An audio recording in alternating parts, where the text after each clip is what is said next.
Hola con todos y todas, nos encontramos nuevamente en las conversaciones en cuarentena y esta vez vamos a conversar con Martín Zúñiga, poeta y gestor cultural desde Arequipa. ¿Cómo estás, Martín? Bien, Moisés, buenas tardes. Saludo a todos. Y acá, respetando la cuarentena desde casa, como todos debemos estar. A eso, como todos debemos estar. ¿Cómo estás allá por casa? ¿Qué has estado haciendo estos días? Pues en realidad, como trabajo en varias cosas, ordenándome para poder atenderlas desde la casa, ¿no? Con el famoso teletrabajo, viendo qué cosas hay que hacer para cumplir con las cosas que no se pueden hacer ahora saliendo a la calle, ¿no? Y ver otras formas de poder llevarlas desde casa, e igual atento a toda la información siempre para saber cómo va evolucionando todo a través de lo que nos cuentan los medios, que a veces no es mucho tampoco, ¿no? Hablando de teletrabajo, ¿qué tal te ha parecido? Yo te cuento una anécdota. El primer día de la cuarentena, el lunes, empezamos a hacer teletrabajo también en mi empresa, en Lecan Hunter, y hicimos una llamada y empezaron los temas de, claro, los sonidos que se filtran, ¿no? Y se escuchaba que el vecino estaba poniendo en ese rato la tusa y se filtraba por mi micrófono. Entonces, hubo ese inconveniente. ¿Tú has tenido algún Sí, inconveniente ahora con el teletrabajo? en realidad el detalle con el teletrabajo, y creo que les puede pasar a todos, que como la señal de internet en general en el Perú, no solo digo en mi caso, en el equipo, y a todos les ha debido pasar en algún momento, la señal no es tan buena ni estable porque nuestros proveedores de internet no son tan buenos en general en Perú. Hay cosas que demoran mucho, pasar algún tipo de archivos, ponte, ¿no? Hacer varias cosas en general que si tuviésemos una mejor red de internet, o si el Estado proveyese un mejor servicio, pues todos felices desde su casa, creo que no tendría ningún inconveniente. Pero en líneas generales, la experiencia ha sido buena. En líneas generales, la gente está más preparada de lo que cree para poder trabajar con herramientas. Justo una profesora de un colegio me comentaba, eh, que el detalle es que, por ejemplo, los chicos no entienden las consignas que les dan por internet, ¿no? Por diversas plataformas.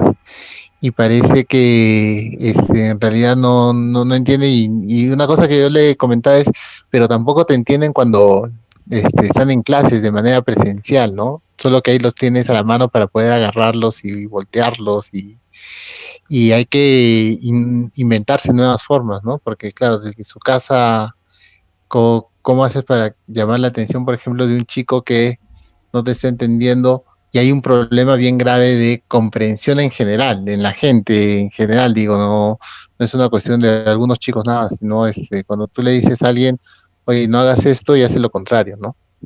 Ahora que mencionabas el tema educativo, también a mis sobrinos ya empezaron a tener clases virtuales. Me acuerdo que la semana pasada han implementado una plataforma y bueno, también tiene que ver con tener ocupados a los niños y a las niñas dentro de casa y que puedan seguir practicando, cultivando. Pero esto también de cierta manera es como quitarle un poco de tiempo y espacio que es de los padres que podrían aprovechar. No sé, en el caso de algunos, más bien creo que es un tiempo donde los padres se pueden dedicar a hacer teletrabajo, por ejemplo, ¿no? O sea, imagínate si tienes a tu niño encima todo el rato, también no puedes ordenarte o organizarte. Pero también habría que ver el tema de que yo he visto, por ejemplo, mis sobrinos, mi sobrina, la tiene hasta las 4 de la tarde haciendo clases. Yo digo, pero ¿por qué tanto tiempo? O sea, es una cuestión que debería ser regulada o mediada. Además que hay tantas herramientas ahora en internet por la cual tú puedes hacer cosas, las cosas las puedes hacer mucho más sencillas, creo yo, ¿no? O sea, lograr, porque ahora pues en la educación es lograr una competencia, ahora está de moda ese tema con el currículum nacional, ¿no? Lograr las competencias. Si tú puedes llegar a ser competente, creo que utilizando otras herramientas de manera más sencilla. Creo que el hecho de utilizar herramientas digitales, es más bien eh, hacer más eficiente el tema educativo, ¿no? Ha planteado un reto esta cuarentena en muchos aspectos y el educativo es uno de ellos. Martín, una consulta a tu perfil, dice poeta y gestor cultural. Yo te conocí hace un tiempo haciendo gestión cultural justamente. Pero ¿cuál de ellos Ujú. dos prefieres tú? En realidad yo soy poeta y todo lo demás que hago alrededor está alrededor de ese tema, ¿no? O sea, hago gestión cultural que tiene alguna relación con el tema de la poesía, estudié literatura por el tema de la poesía, por ejemplo, asesoro a, no sé, en el plan lector de algunos colegios, pero es una cosa de la que he llegado a través de la poesía, entonces yo creo que lo central es eso, ¿no? Todo lo demás son satélites de ese pequeño cosmos. Y como poeta has ganado varios premios en España, en México, acá en Perú también, el premio Copé del año 2007, corrígeme, Ujú. Del año 2009. 9, ¿no? ¿Y qué tal? ¿Qué Ujú. se siente ganar un premio? Yo nunca he ganado, te acuerdo, te cuento por ahí que una rifa, algo muy, muy modesto, pero algo así de competencia. ¿Cómo es esa sensación? ¿Se acaba, continúa, sirve, no sirve, inspira? M- Mira, en realidad es parte del trabajo y en realidad yo creo que le ha pasado a mucha gente, eh, pero casi nunca lo dicen, pero yo siempre lo digo, cuando me lo preguntan, yo he perdido mucho más premios de los que he ganado, ¿no? O sea, si he ganado unos 3 4 habré perdido, por cada uno de los premios que he ganado, habré perdido 100 200. Este, por el tema de que era una época también en la cual estaba empezando quería publicar mis libros y la forma era o te la pagas tú y yo medios no tenía en ese momento, o veías que alguien te lo publique. Y las editoriales, si tú ves, por ejemplo, no sé, se me ocurre Anagrama, no te acepto poesía como para que publiques con ellos, ¿no? Te dicen, mándanos novelas, mándanos cosas más publicables. Poesía casi no reciben libros para leer de poesía y para publicarlos. Y en general, la otra manera era ganar premios para que los premios te lo publiquen. Ya hay muchos premios que lo único que ofrecen es eso, no te ofrecen ni siquiera plata, nada, ni un trofeito, sino te dicen, bueno, te vamos a publicar.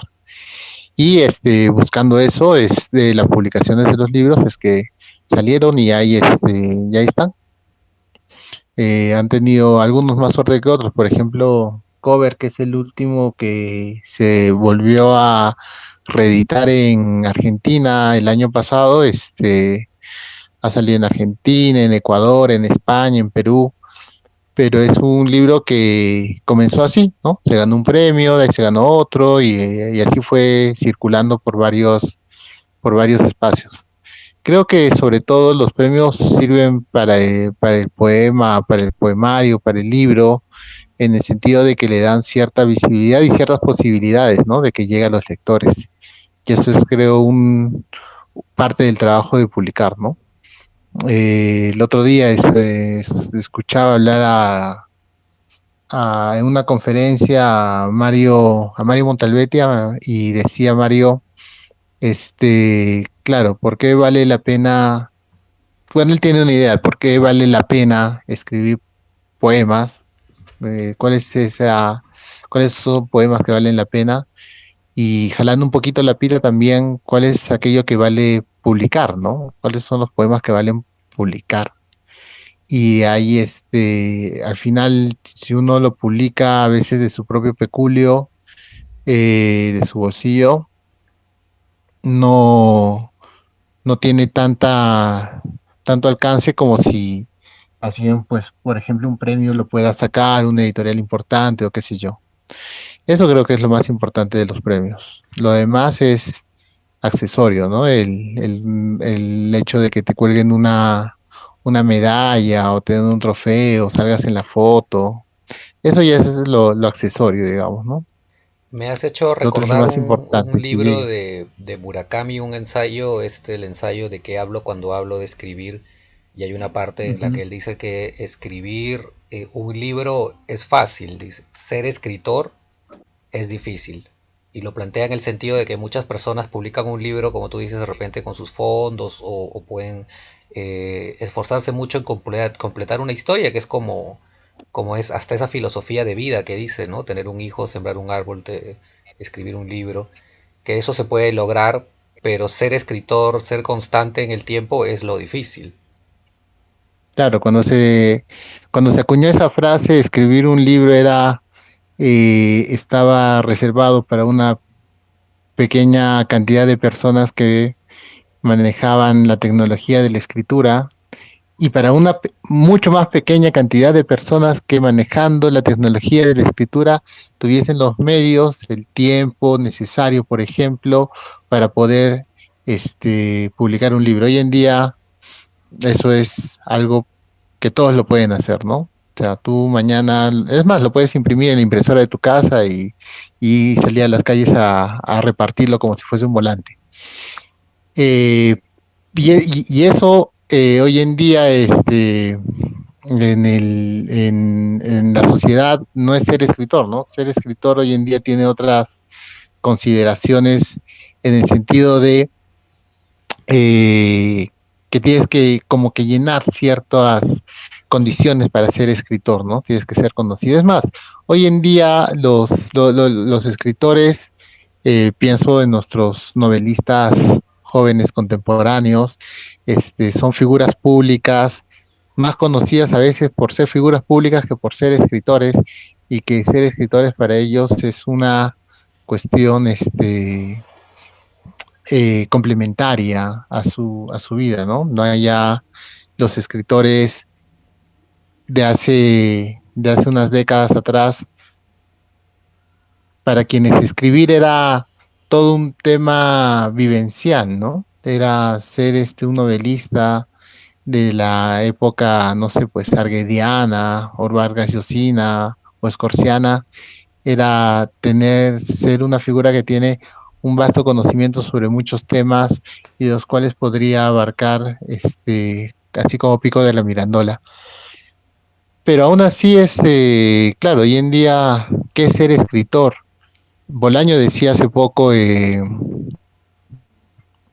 bueno, digo hace poco, hace una década o más atrás, que hacer carrera de escritor era una de las más infames carreras, o algo así decía, ¿no? Utilizaba un adjetivo bastante peyorativo, ¿no? Un escritor tiene que participar en realities, tiene que estar, no sé, qué sé yo, hoy en día tendría que salir de Magali Medina. Yo me acuerdo de chiquito ver a Jaime Bailey para publicitar sus primeras novelas, salir jugando en Nubeluz, En cosas así, Nubeluz, ¿no? O sea, y le dieron su cono de Nubeluz. creo que sí, no sé, tenía que reventar globos, algo así me acuerdo, ¿no? ¿No? Ese era ser carrera de escritor, o supongo que es ser carrera de escritor, para algunas personas, ¿no? Es una carrera que tampoco a mí no me interesa, y tiene que ver mucho con lo que el mercado te pide cuando eres escritor, ¿no? Y sobre todo los novelistas hoy en día, que además escriben cosas ya prefabricadas o que el sistema te pide que escribas, ¿no? No sé si te has caído en la cuenta hace poco, por ejemplo, estaba o no sé si hasta ahora continúa esta moda de la autoficción, ¿no? Este tema, porque es una cosa que el mercado te pide, y entonces trabajas en las líneas de lo que el mercado te pide. Y pasa con mucha literatura, no es una cuestión reciente, ha pasado en la época de Solá, ha pasado en la época de Víctor Hugo, ha pasado en todas las épocas. En todas las épocas donde el mercado capitalista es el que dominaba la estructura social y te pedía ciertas cosas que eran para el consumo y disfrute de las personas, ¿no? Hoy en día, si vemos los avisos de qué cosas hay que hacer en casa para distraerse, lee libros, te dicen, ¿no? Como si la única función de leer libros fuese la distracción o el goce, el disfrute, y no hubiese otras cosas en los libros. Y efectivamente, mucho de la literatura que hoy en día se produce, hay eso solamente, no hay otra cosa más. Y y bueno, esa es una literatura, que no me interesa mucho a mí personalmente, ¿no? Y ahí yo sé que hay muchos escritores a los cuales esa literatura no les interesa en nada, pero hay otra gran caterva y que son los que quizás más conocemos, en el sentido de que son caras más conocidas, son nombres más repetidos, que les interesa hacer ese tipo de literatura. Bien por ellos y por el mercado sobre todo, ¿no? Es un poco signo de los tiempos, creo que algo de lo que Vargas Llosa hablaba en lo que es la civilización del espectáculo y al final el libro o la lectura termina compitiendo con otros medios de entretenimiento, ¿no? ¿Cómo queda la poesía en esa competencia? Primero en el caso de Vargas Llosa, por ejemplo, o sea, después de sus 5 novelas, para mí son 5, hay otros que tienen sus 10 favoritas de Vargas Llosa. Después de esas novelas, como La Guerra del Fin del Mundo, Conversación en la Catedral, que son novelas a las cuales puedes regresar porque cada vez que las lees te dicen algo nuevo, te emocionan de una manera distinta o pueden mostrarte algo diferente de lo que te mostraron. Ya después de eso, por ejemplo, no volvió a escribir y cayó en lo mismo que él dice, ¿no? O sea, Vargas Llosa, ¿dónde se le ve hoy más en día? Hoy se le ve más hoy en día en las portadas de Hola o de, ¿no? O sea, y creo que no es un signo de los tiempos, sino que ha pasado con mucha literatura, muchos momentos, que era la respuesta a lo que te pedía el espacio social que fueses así, para que el espacio social así se mantuviese. Y es más bien aquellos que escriben en contra de lo que el espacio social te pide, quienes hoy en día los leemos como clásicos o como genios de su época, ¿no? Y es algo que sucede también hoy en día con la poesía y ha pasado siempre. No por gusto le hicieron juicio a Baudelaire, ¿no? Por las flores del mal, porque justamente aquello que él estaba diciendo en ese momento en sus poemas era algo que la sociedad no aceptaba que se dijese. Era necesaria para esa sociedad, para que esa sociedad cambiase, mejorase o se transformase o qué sé yo. Y es más, o sea, lo que escribió Baudelaire en esos momentos es lo que hoy en día podemos nosotros decir que es el poema, ¿no? O contemporáneamente o durante todo el siglo XX, esa forma de escribir de Baudelaire ha marcado el signo de qué se espera de un poema, por ejemplo. Pero en su momento, claro, fue llevado a juicio. Pasa hoy en día con la poesía, pasa lo mismo, ¿no? O sea, hay mucha de ella que se hace llamar poesía sin serlo, que justamente está hecho solo para el disfrute, para el goce, para esto que hablábamos hace un rato, ¿no? Que otra vez está bien por ellos, por esos poemas, por esos poetas y por el mercado sobre todo al cual se deben, pero a veces al, al abundar tanto este tipo de poesía, llega a confundir a los propios lectores pensando que eso es lo único que existe como poesía o como poemas y que no existe otras cosas. Y entonces hacen una equivalencia entre poema es bonito, poema es solo disfrute o poema es solo ese tipo de placer del texto que te dice cosas fáciles de digerir o que solo te emociona y ya. Y ese no es esa no es la función del poema, ¿no? ¿Y cuál sería General. cuál es la función del poema para ti? ¿Qué es un poema para ti? Uh, ah, es una respuesta súper grande. Me imagino, me Eh, imagino. pero el poema hace muchas cosas que tienen que ver justamente con aquello que normalmente no hace ningún otro texto. ¿Qué quiero decir? El poema es necesario en la medida en que el poema dice algo que no se puede decir de otra manera que no sea solamente a través del poema, ¿no? Tú quieres, por ejemplo, declarar tu amor a alguien. Hay medios y medios hoy en día cada vez más, ¿no? Una carta de amor, le mandas tus nudes, no sé, ¿no? Claro, el WhatsApp, el WhatsApp. Por WhatsApp, qué sé yo, ¿no? Para eso sirve el poema. ¿Se podría utilizar algo que se parezca a un poema para eso? Sí, también, pero ese entonces no sería necesario un poema porque lo puedes hacer de cualquier otra forma. El poema, en tanto sea necesario esa forma de decirlo para algo que está diciendo. Yo en los talleres siempre les pongo este ejemplo a los chicos, ¿no? Y hagamos un viaje imaginario a nuestro tatara abuelo, ese primer antepasado, que vio la luna, la señaló y dijo que ese era un lugar al que se podía ir. Nunca antes en el lenguaje o en ningún idioma nadie había dicho eso ni había pensado eso, porque no había las palabras ni para decirlas ni para pensarlas. Es más, viajar y luna eran cosas que no podían conjugarse porque nunca se había dicho esa palabra y no eran palabras compatibles o que tendrían una lógica entre uno y otros, ¿no? Este, le, Imagínate decir viajar al lapicero, por ejemplo, ¿no? Nadie va a pensar que el lapicero es un lugar al cual se puede viajar. Por lo tanto, lo que digo no es ilógico, es incoherente, ¿no? Pero ese sujeto que dijo viajar a la luna por primera vez, ¿no? Dijo algo que caló tan hondo en las personas de su entorno o caló tan hondo en nosotros como raza, como especie, que hace unos 40, 50 años, ya van a ser 50 años, o ya han sido, creo, que Sí, 50 efectivamente años. viajamos a la luna y pisamos la luna, ¿no? Eh, y eso es lo que hace, y eso es lo poético, o esa es la función de la poesía, digamos, ¿no? Decir algo que va a calar en la especie para que la especie pueda hacer algo. Es lo que Joyce en el Ulises le hace decir a uno de sus personajes, a Dédalus, si no me equivoco, que es el resto cinético del arte, ¿no? El arte hace algo con el mundo, con la realidad.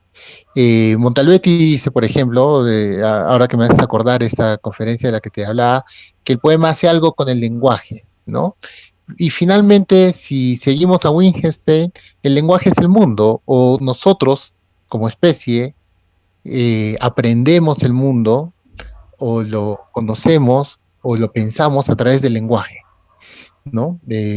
O a través no solo del lenguaje, quiero decir, articulado, sino a través de lo que podemos conocer como lenguaje en general.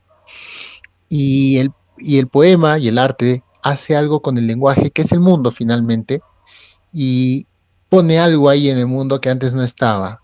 Algo que a nuestro entender quizás hasta parece ilógico, parece algo que incluso no tiene mucho sentido y por lo tanto crea un sentido nuevo, un sentido que antes no estaba ahí en el mundo. Y ese sentido nuevo o ese sentido distinto o ese aclarar el sentido, y puedo decir muchos más verbos, pero esa construcción de sentido en general es una de las cosas fundamentales que hace el lenguaje, perdón, que hace el poema a través del lenguaje en el mundo.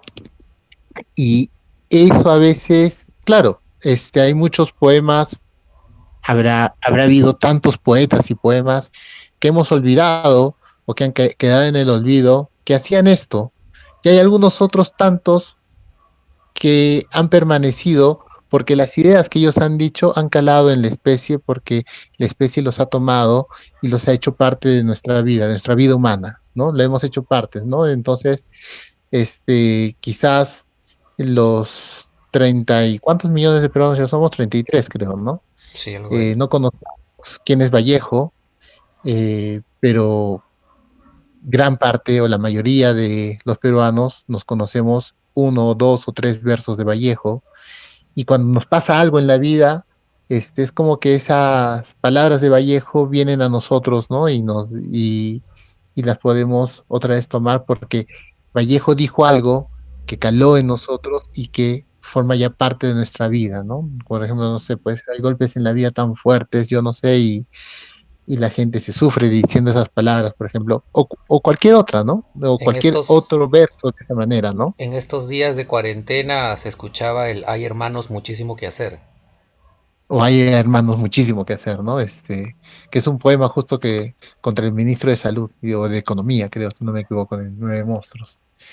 Y es una de las cosas que hace el poema. Hay otras cosas más que puede hacer el poema, sí hay otras cosas más. Pero una de las cosas fundamentales, y quizás por ahí podemos responder esa pregunta de cuál es la función del poema y de la obra de arte en general, es también hacer esto, ¿no? Es proponer nuevas estructuras de pensamiento que finalmente son nuestras estructuras sociales. Porque cuando escribimos dentro de las estructuras ya dadas, es esta literatura de la que hablábamos hace un rato, ¿no? Esta literatura este, para socializar, para bestsellers y que no pare la industria editorial y qué sé yo, ¿no? La otra es la poesía o el poema o el arte que va a quedar porque algo va a decir que no se ha dicho o va a construir un sentido nuevo sobre el lenguaje, ¿no? Eh, y por ahí hay un camino para buscar, si se quiere responder a esta pregunta de cuál es la función del poema eh, ahora, en nuestros días, porque claro, en cada etapa de la historia del ser humano ha tenido diferentes funciones, ¿no? O lo que conocemos como, o lo que se conocía como poesía o poemas en esa época determinada y en ese espacio determinado. Porque a veces nosotros podemos leer hoy en día cosas de la antigüedad y que las leemos como poema, porque se acercan más a la idea que tenemos hoy en día de poemas, que en su momento no lo eran, en su momento eran otra cosa. O al revés, cosas que en su momento eran dichas como poema y que hoy en día las podemos leer como un texto histórico incluso, ¿no? No sé, por Martín, ahí va. tú dictas talleres de poesía, me comentaste, y justo yo tenía una pregunta que es crees que es la primera lección que hay que dar, pero creo que la acabas de decir, ¿o no? Eh, la primera pregunta que yo les planteo a los chicos en un taller de poesía y en un taller de todo tipo de textos, ¿eh? Porque, o sea, y esto es algo que uno debería aprender muy de chiquito en los colegios. Hay parte de esto que se enseña hoy en día todavía en los colegios, pero creo que no se le pone mucha atención sobre eso. Es, por ejemplo, en un taller de poesía, si tú vas y quieres escribir poemas, y les digo, ¿y qué es un poema, no? Como tú ves en la calle un texto cualquiera y cómo sabes si eso es un poema o no lo es. ¿Qué, qué, qué es lo que hace que un poema sea un poema? Y por ahí responder esa pregunta es una de las primeras cosas. Tratar de responderlo o acercarte a una respuesta personal que te diga, mira, para mí un poema es esto. Ah, ya, bacán. Entonces en esa línea vas trabajando lo que para ti crees que es un poema. Igual, no sé, cuando dicto también talleres, por ejemplo, de redacción académica, ¿no? Y digo, ya, ¿y cómo reconoces cuál es la diferencia entre un artículo académico y un ensayo académico? ¿Qué características tiene un texto que no tiene el otro y cómo se hacen? Y es una cosa fundamental, básica, ¿no? Es como que vayas a un taller no sé, pues, de albañilería, ¿no? Y ¿cuál es la diferencia entre una casa y un departamento? Es lo primero que tienes que saber si te quieres poner a construir. ¿Cuál es la diferencia entre una ventana y una puerta? Primero saber ¿No? qué es lo que quieres, qué es lo que entiendes y cómo lo sientes. ¿Y qué es lo que quieres hacer con eso, no? Básicamente, ¿no? Tú puedes hacer ventanas que parezcan puertas o puertas que parezcan ventanas. La cosa es saber por qué las haces, cómo las haces, cuál es la necesidad de hacerla y varias respuestas que ya son personales para cada quien, ¿no? Martín, tú vives en Arequipa, pero tú naciste en Cusco. ¿A qué edad Así es. llegaste a Arequipa y cómo te embrujó esta ciudad? Me mudé aquí el año 2001, sí, porque yo quería estudiar literatura y eso no había en mi ciudad. En Cusco cerraron la Facultad de Literatura en los años 50, 40, 50, si no me equivoco, por el tema de las revueltas indígenas, de las revueltas campesinas, perdón, hay que ser precisos en ese tema. Y solo había cuatro facultades o solo hay cuatro facultades de literatura en todo el país, ¿no? Tres de ellas están en Lima y la restante está acá en Arequipa. Entonces me vine acá a estudiar literatura y ya me quedé por eso y el trabajo y porque era lo más cercano que tenía y además que tenía una parte de familia acá, así que era más fácil venirme acá a estudiar literatura. No sabía que no existía Facultad de Literatura en Cusco y esta relación con las revueltas campesinas. Que yo supiese hasta donde tengo conocimiento de esa parte de la historia, sí había una facultad de literatura en la San Antonio Abad de Cusco y que como ha pasado en otras partes, no solamente del país, en otras latitudes, en literatura y filosofía eran pues los centros neurálgicos de la crítica social y a raíz de ello creo que cerraron todo lo que era humanidades en la San Antonio Abad. Acá en Arequipa era igual, yo conocía a gente de promociones pasadas de los años 80, por ejemplo, y me contaban lo mismo, ¿no? En esas carpetas de filosofía y de literatura y estudiaron pues grandes filósofos y grandes este, revolucionarios, como también otros asesinos que conocemos, ¿no? En la historia peruana. Así es, no vamos a ahondar en esos datos porque nos vamos con la conversación por otro lado y de largo. ¿Qué tal tu labor como gestor cultural en Arequipa? La labor de gestión cultural es difícil, pero cuéntame, ¿es reconfortante? Sí, en realidad ha sido una suerte. Ahora somos un grupo de gestores que trabajamos con Carpa.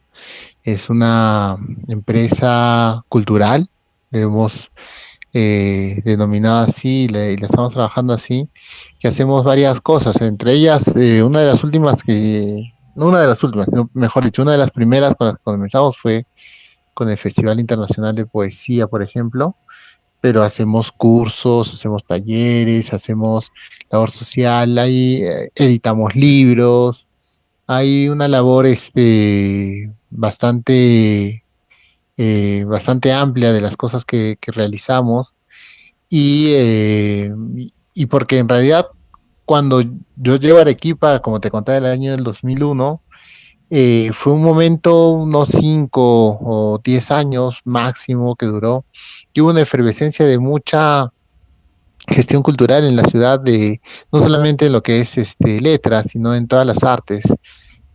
Salieron muchas bandas de música, había exposiciones de pintura cada rato, había bastante, te digo.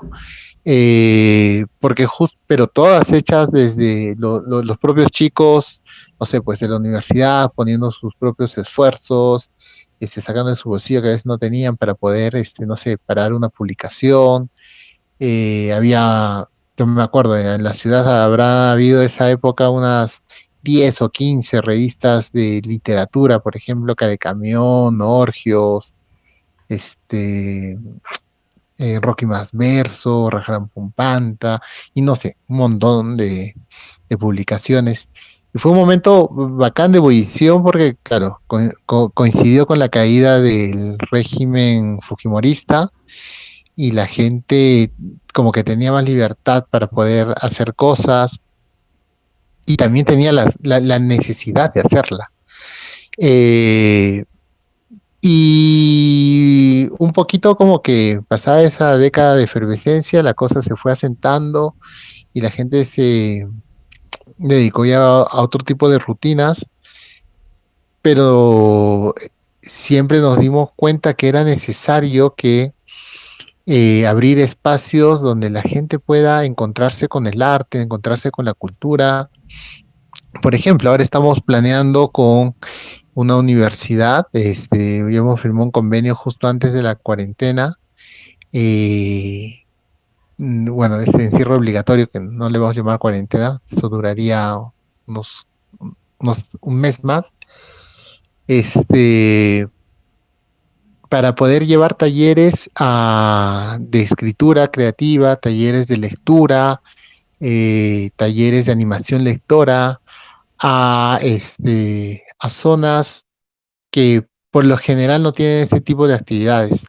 Yo me acuerdo hace unos 10 años, o quizás años más, años menos, cuando hicimos el primer festival de poesía acá en la ciudad de Arequipa, de la mano de la Alianza Francesa, el Centro de Recursos para la Poesía y varias otras instituciones, llevamos un recital de poesía por primera vez a una zona donde yo vivía en ese entonces, cerca de ahí vivía yo, que era Vía Paraíso. Para quienes no conocen, es como un barrio enorme, que se estableció primero con invasiones, como todos tipos de barrios, detrás del aeropuerto de Arequipa. Y, y la gente bajó emocionada, porque hicimos un trabajo de la mano de la Asociación de Propietarios de la zona, que perifonearon durante un par de días, que iba a haber ahí el festival. Llevamos poetas que llegaron no solamente de acá de Arequipa, sino de todo el país. Y la gente emocionada, ¿no? Nunca antes habían visto eso, porque la cultura en Arequipa está y estaba en ese entonces también, hoy en día sigue siendo un poco así, enclaustrada dentro de lo que es el centro histórico de la ciudad y algunos barrios adyacentes. Y si uno quería ver, por ejemplo, una exposición de pintura, o quiere ver hoy en día una exposición de pintura, las galerías de arte están ahí. Entonces, bajar desde esa zona hasta el centro de la ciudad es bastante difícil para muchas personas. Y, y la idea era llevarle el arte y la cultura ahí. Y también trabajar con la gente de la zona, porque ellos también tienen sus propias expresiones artísticas y culturales. En cada barrio de Arequipa yo he conocido que hay gente que hace circo, que hace danza, tiene su grupo musical, etcétera, etcétera. Los jóvenes que hacen un montón de cultura para ellos y que a veces entre ellos mismos no se conocen. Por ejemplo, no sé, pues es como hablar, qué sé yo, para hacer el paralelismo para la gente de Lima, gente haciendo arte en el cono norte y otra haciendo arte en el cono sur, que a veces hacen incluso que tienen los mismos gustos musicales o qué sé yo, pero que nunca se han visto, no se conocen o qué sé yo, ¿no?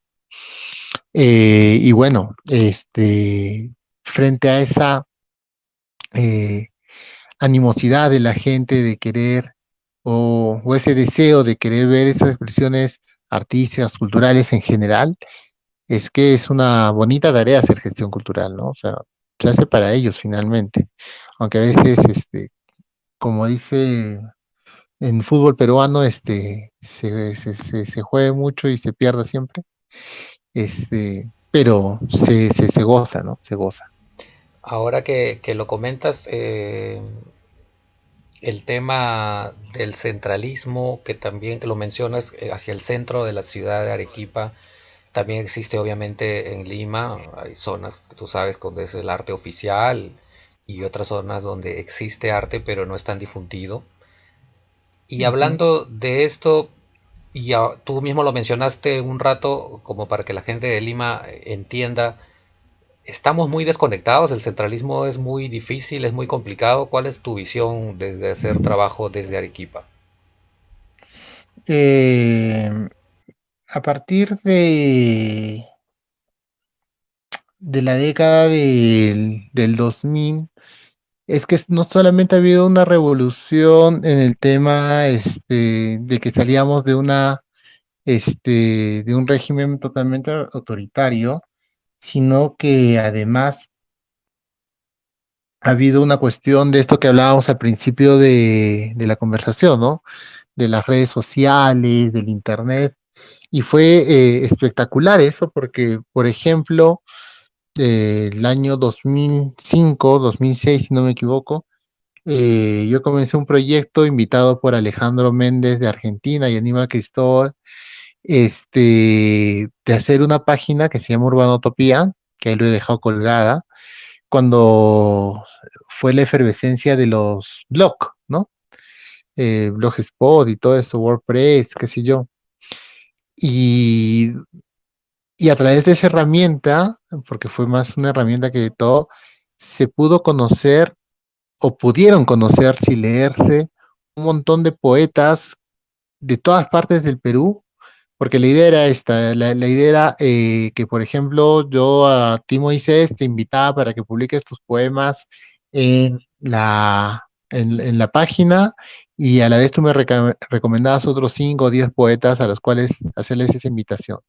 Y así la cosa crecía como una bola de nieve y llegué a publicar como 400 o 500 poetas peruanos de todas las épocas, jovencitos que, por ejemplo, empezaban a escribir o que ya no han vuelto a escribir o publicar nada, como, no sé, el propio Watanabe, el propio Arturo Corcuera o Rodolfo Inostroza, antes de que fallecieran, ¿no? Y todos ellos estaban ahí en la página y era una herramienta para que la gente se conociese y se descentralizase un poco el tema de Lima.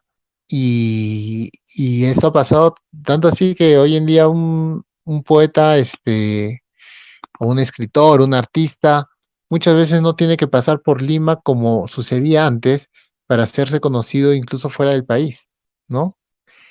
Que es un poco tu caso, Y ¿no? Porque has salido bastante, has estado, se te reconoce en Argentina, en México, España, con 2 premios.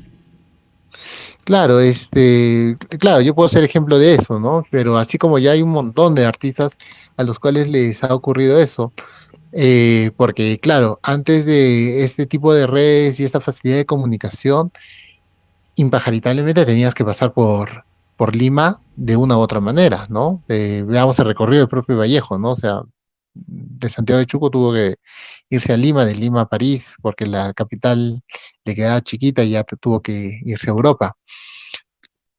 Y, pero todavía pasa, por ejemplo, en la prensa en general, en lo que nosotros conocemos hoy en día como información, que pasan por los editores o los gestores de información que están centrados en Lima, ¿no? Y es como que hoy en día, a ver, si uno hace un recuento de las páginas culturales que hay en los diarios de circulación nacional, primero, que esos diarios de circulación nacional, la mayoría, gran parte de ellos, son editados y publicados en Lima. Entonces, si pasa un evento cultural en Arequipa, primero tienen que ser filtrados a través de Lima y muchas veces eso nunca sale publicado. Pasa, por ejemplo, en el caso de las publicaciones. Hay un montón de editoriales independientes acá mismo en Arequipa, en Cusco, en Iquitos, en Piura, y las únicas o las pocas páginas que reseñan libros están en los medios de Lima. Entonces hay una gran producción, habrá, no sé, las cifras las debe tener, por ejemplo, la Biblioteca Nacional del Perú o la Cámara Peruana del Libro, miles, cientos de miles quizás, o decenas de miles de libros publicados al año, y cuántas de ellas salen en la prensa nacional, que circula a nivel nacional. Es decir, cómo una persona de Puno se entera de algo que ha publicado alguien en Piura, por ejemplo y tiene que pasar todavía por Lima. Y en ese sentido todavía es como un embudo que filtra y tamiza mucho las cosas, ¿no? Y eso hablo en los medios masivos. Claro, hay medios periodísticos regionales, acá en Arequipa, en Trujillo, en Cusco, en todas las ciudades, pero cuyo ámbito de irradiación o de expansión es ese, ¿no? Es el espacio pequeño. Es Y curioso otra vez, como porque, sí, es curioso porque lo que mencionas y suele ser tratado de esa manera en la información, ¿no? Cuando una información Ujú. sale de Lima es nacional, o luego dicen vamos a la información de provincias o regiones, ¿no? Y ese trato, hasta esa palabra parece que es un poco ofensiva o trata de minimizar la importancia de algo. Así es Eh, totalmente. sí, Martín, tú subes poemas en tus redes, yo te sigo, hace poco ha sido el día de la poesía, o el día del poema. ¿Qué día fue? El día viernes o domingo, creo. No, sábado o domingo, el 21, si no me equivoco. Que estábamos en plena cuarentena. Estamos Y, en plena cuarentena.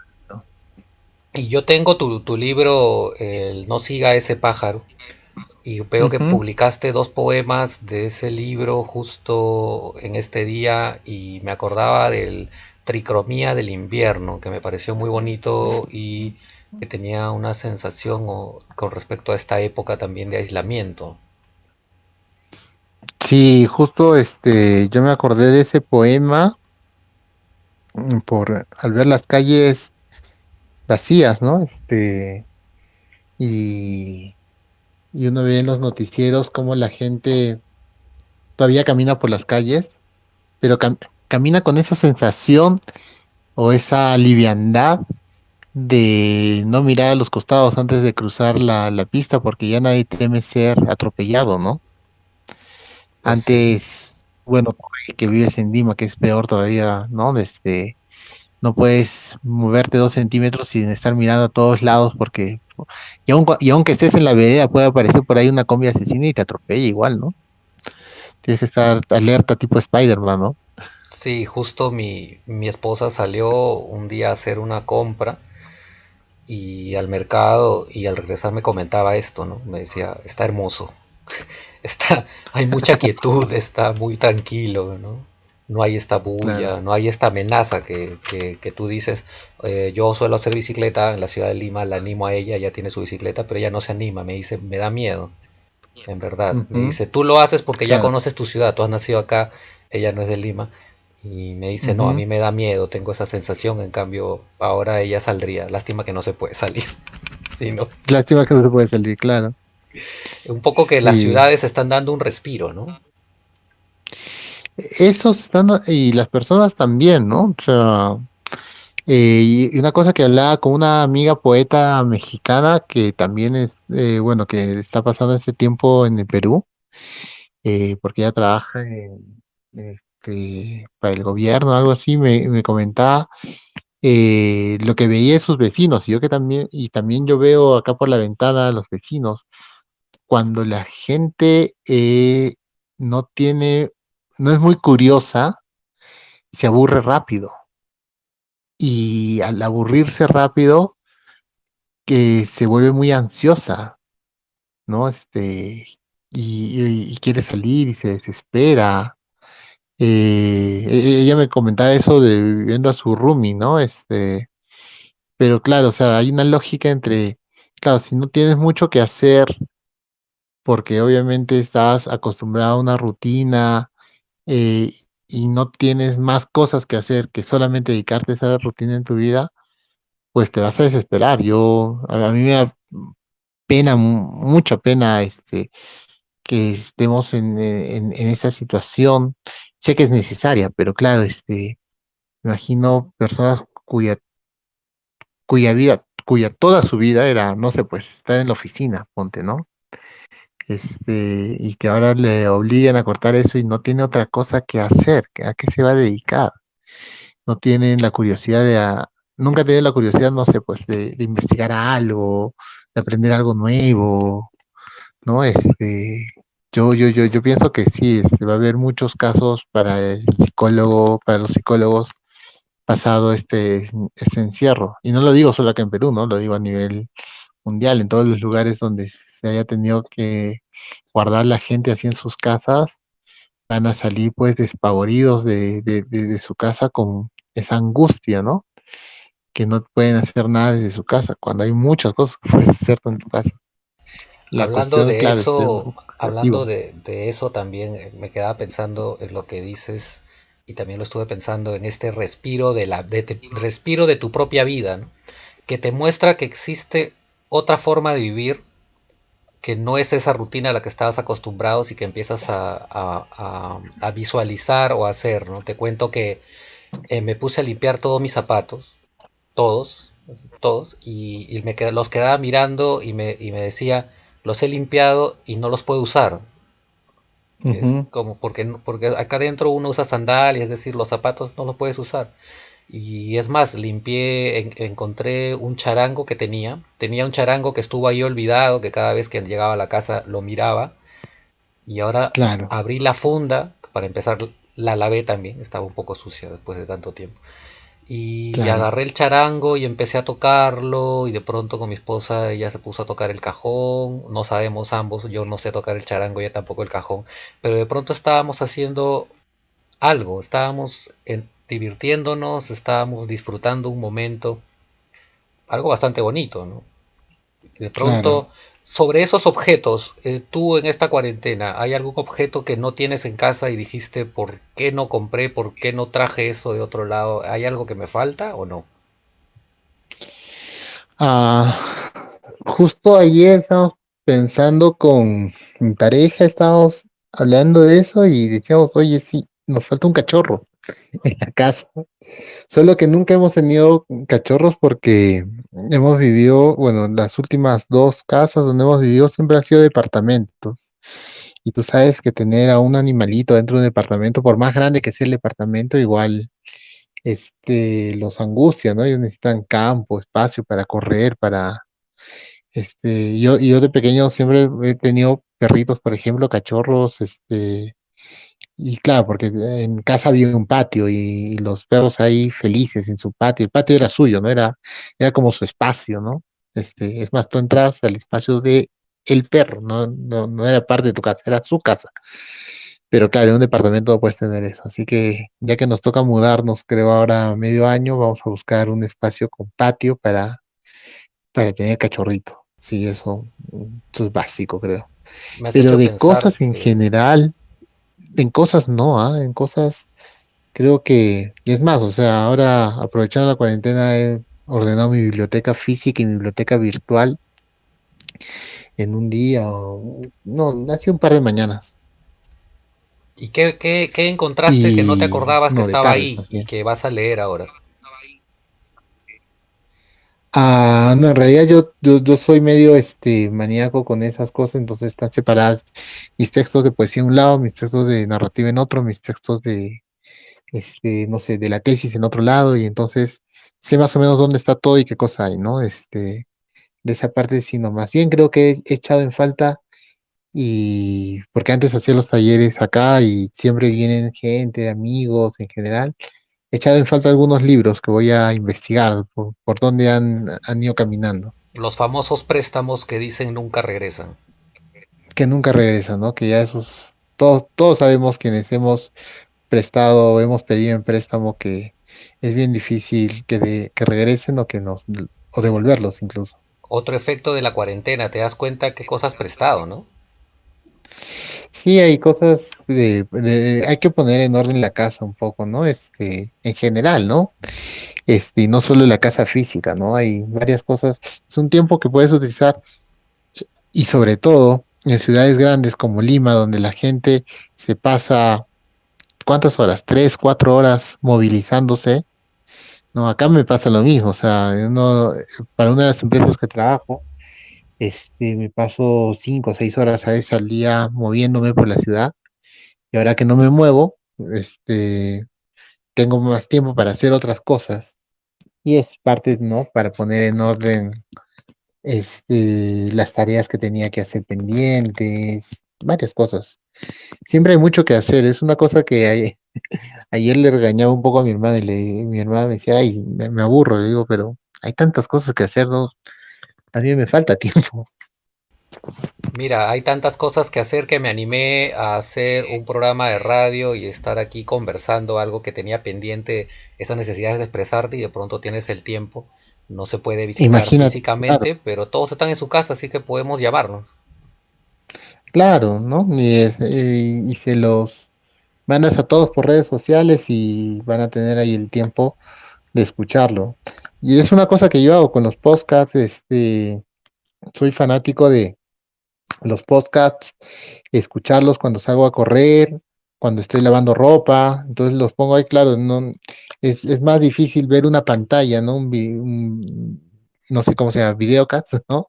O ver un programa, ver una serie, porque estás haciendo actividades manuales y para ver una pantalla es, tienes que prestar un poco más de atención, ¿no? Pero escuchar a mí me parece genial. Y hay mucha gente que hace un montón de podcasts interesantes de un montón de temas que pueden encontrar en Evox, en Spotify, en el propio YouTube. Hay varias cosas para todos los gustos. La poesía para mí es un trabajo de uno con el texto, ¿no? Hay poesía que está escrita para ser o está compuesta para ser leída a viva voz, para que alguien lo lea o lo cante o como hacían los juglares en medioevo, ¿no? Pero hay mucha poesía y creo que es la más, o al, o al menos con la que yo tengo más afinidad, que está hecha para ser leída, es decir, mirada, que entre en ti a través de la vista y no del oído. Y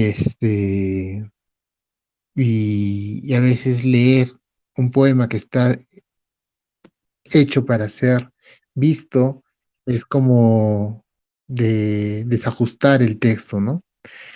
Eh, y además, en esta época de redes sociales, que hay un montón de gente, no sé si has navegado un poco por el Instagram o por otras redes, hay un montón de gente que se ha puesto a leer poemas, aún sin saber entonar la voz o engolarla o trabajar un poco y sale cada mamarracho a veces, de verdad.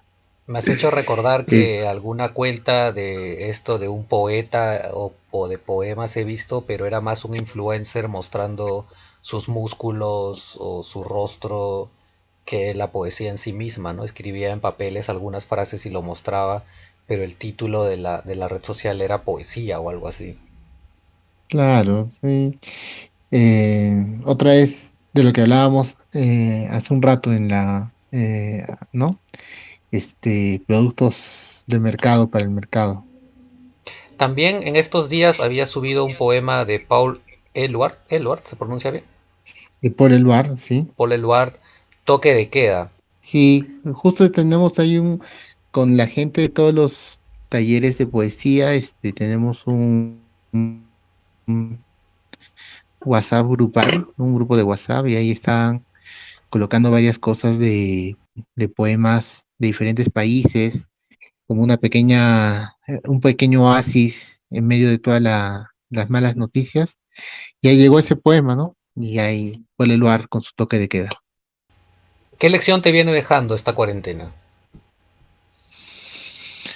¿Qué lección a nivel personal que me gusta en realidad estar con la familia, guardados en casa? Es eh, en ese sentido sí, ¿no? Cuando estás con las personas, creo, correctas, está bien, ¿no? Con la familia hay cierta libertad de elegir qué puedes hacer y qué no. Por ese lado, bien. A nivel social, creo que somos una sociedad, hablo del país en general, poco preparada para pensar en el otro, ¿no? Para pensarnos en comunidad. Y hay lecciones terribles que vamos a tener que aprender como país y los tenemos que aprender así un poco a la fuerza, ¿no? Eh, eh, pa- para, para épocas de crisis o épocas de cuarentena como esta, se toman decisiones eh, que contradicen a las decisiones que por lo general se toman en la política peruana, ¿no? Este, implementar mejores sistemas de salud, para comenzar, por ejemplo, que era algo básico de lo cual el Estado debió haberse preocupado desde siempre, ¿no? Y eso en todos los niveles. Y es una cosa que a veces lo decimos o lo recalcamos mucho en varios espacios y la gente te dice, pero el que tiene el plato debe de ver por sí mismo o ideas mucho más liberales que esas. Y ojalá que de esto salga un sentido común de que es necesario tener un Estado fuerte, pero también un Estado que vele por la sociedad de manera contundente, ¿no? Hemos visto que en otros países, para no ir muy lejos, hoy mismo Alemania está dando un gran paquete económico para que las personas puedan soportar las épocas de cuarentena sin tener que endeudarse o las medidas que se tomaron en El Salvador para que no se cobren intereses o gastos adicionales, mientras vemos a nuestra ministra de Economía rogando por favor que los bancos se apiaden de sus clientes. Eso es terrible, ¿no? Como sociedad. Ojalá que viremos hacia una sociedad donde podamos pensarnos en comunidad y podamos ver por el otro, que finalmente el Estado es la forma en que nosotros tenemos de organizarnos como sociedad. No es un ente aparte nuestro, somos nosotros representados en esas decisiones y creo que eh, debemos aprender otra vez a manejarnos más empáticamente, ¿no? Pensar no solo en nosotros mismos, en cómo nos vamos a cuidar de manera personal, sino también pensar en el otro. Hay hechos que definen los tiempos y creo que estamos viviendo uno de esos hechos que nunca ha ocurrido en el mundo, todos a guarecerse en sus casas. Hoy ya el primer ministro inglés también admitió que las personas tienen que pasar a cuarentena. Imagino que pronto también será Estados Unidos la primera potencia a pasar a tomar una medida similar. Es algo que está Claro, ocurriendo que va a definir los tiempos y deja muchas preguntas, deja esperanzas, pero también deja miedos, ¿no? Para cuando termine. claro. Ese es algo cierto, ¿no? O sea, vamos a tener que pensarnos en general como especie, ¿no? Va a cambiar las relaciones de fuerzas de poder a nivel global, eso está clarísimo, pero también es qué esperamos nosotros como sociedad de nosotros mismos, ¿no? Esperemos que el sentido común cambie. Todavía estamos viendo que hay un pensamiento, no sé si llamarlo fujimorista, pero un pensamiento que viene de los 80, de los finales de los 80 y de los 90, de pedir mano dura a costa de todo, ¿no? O sea, y eso está mal. Para vernos como sociedad, tenemos que vernos una sociedad donde se puede dialogar con el otro, se puede pensar en los zapatos del otro y actuar en concordancia con ello. Lo mismo va a pasar en el sistema, en lo tocante a lo económico. Hay mucha gente que dice, ah, sí, el pueblo peruano unido, pero ¿qué significa esa palabra pueblo también? ¿O qué significa para nosotros, ¿no? Eh, Tú que estás en el tema de comunicación, por ejemplo, en los medios de comunicación, cuando se habla de pobladores, no se habla de ciudadanos. Hay una dicotomía ahí sutil, pero que está presente, ¿no? El poblador es que vive más allá en las zonas no urbanas o en las zonas no civilizadas. ¿Y quiénes son esos entonces? ¿No somos nosotros también, nosotros los peruanos en general? Y hay una cuestión ahí que visibilizamos bastante hasta ahora, en los primeros días de la cuarentena, pero también hasta ahora. Pensamos, claro, o sea, quedarte en tu casa de manera cómoda, sin mayores preocupaciones, es un privilegio de clase, es un privilegio también, es decir, de ciertas personas que tienen la posibilidad de hacer eso y que no viven del día a día, que no tienen que salir a vender todos los días, no sé, pues, desayuno en la calle, en la esquina, porque es lo único que tenían para comer. Y a esas personas el Estado les dice, bueno, les voy a dar 380 soles para ustedes, pero solamente van a dar 380 soles para los pobres extremos. Hay una zona amplia, hay una zona muy grande que es la clase media peruana en general, que es informal o es medio formal, que no tiene ahorros necesariamente, sino más bien tiene deudas con los bancos, que vive de la tarjeta de crédito porque no tiene para llegar a fin de mes, etcétera, etcétera. Y todas esas personas que no están en los padrones del MIDIS porque no son pobreza extrema, ¿y de qué van a vivir esas personas? ¿No? Yo conozco un montón de gente que, por ejemplo, tiene su restaurante que vendía menú todos los días ahí, este, y la persona que vendía menú, ni los que trabajaban ahí en ese restaurante, ninguno de esos va a tener para comer. y no eran personas que tenían pues un RU formalizados en el Estado, porque el Estado está pensando, claro, en aquellos que entran dentro del juego de lo que el Estado pide dentro de sus normas, pero ¿y los demás dónde quedan? Y la van a sentir durísima. Y claro, cuando uno ve en las noticias a los periodistas gritando a las personas, pero no salgan a vender o no abran tu tienda porque ha dicho que todos nos quedamos en casa, pero no tienen un poco de criterio de decir, oye, pero ¿por qué estás haciendo esto? ¿No? Se ponen todavía, Hacer la pregunta del por estamos, qué. estamos viendo, Siquiera, riéndonos, ¿no? Periodistas ahí gritándole a la señora, ¿por qué abre su tienda? ¿No? Como si tuviese que pontificar en vez de cumplir su labor periodística y saber qué es lo que está pasando ahí, si ¿no? siquiera escuchar y interesarte en qué es lo que ocurre, ¿no? Esa falta de empatía de la que hablábamos ahorita, ¿no? Claro. Como te decía, muchas preguntas y muchas cosas nos van a mostrar este fenómeno del coronavirus y esta cuarentena. Yo quiero agradecerte, Martín, por la conversación. Más bien tenía una última pregunta que acababa algo en tono de broma, pero no sé, era ¿qué es lo primero que harás al terminar la cuarentena? Y quería saber si vas a comer adobo o chiriuchu. No, mira, justo la cuarentena nos cogió mal porque comenzó el día de cumpleaños de mi pareja, así que lo primerito que vamos a hacer es reunir a toda la familia y cantarle Happy Birthday.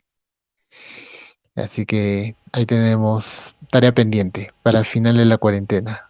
Esa es una buena tarea y un buen motivo para reunirse. Yo también estaba pensando que lo primero que haremos será visitar a la familia y abrazar a mis padres, a mis hermanos, a mis sobrinos, Eso, ¿no? Porque también vamos a poder abrazarnos. vamos a poder abrazarnos.